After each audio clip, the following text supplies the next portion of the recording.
how would you respond to these insinuations that you are an MoU governor? How will Edo State benefit from this MoU you've signed? Thank you very much. Thank you. First compliment of the season. Thank you, sir.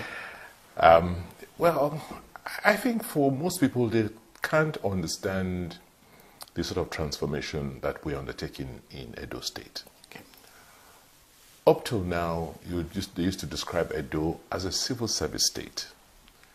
And what I meant was that most of the development efforts, most of the projects were left for government to conceive and execute. Yes, that may have been possible many, many years ago when government had the resources to. Okay. So if government wanted to, government invested in everything, in breweries, in laundry, in everything. But today that is no longer possible, and that is, no longer feasible. However, government alone cannot be the only ones investing in the state. You need to attract private sector. And in doing so, you want to have an understanding with them that this is the basis for the relationship with you.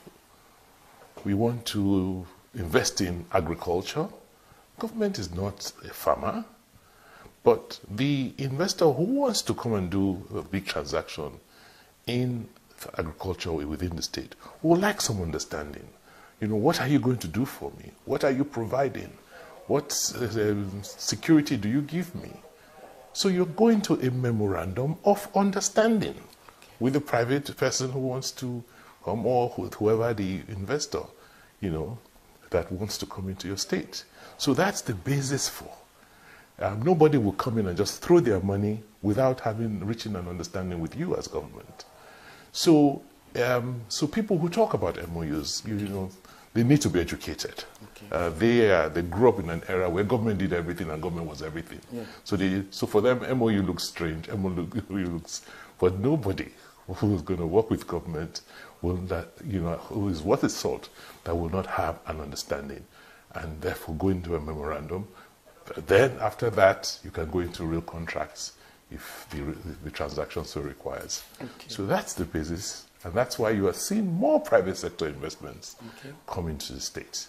So because government does not have all the money to put into transactions, you need to give those people who want to come and invest the assurance that the investment will be safe and will be protected.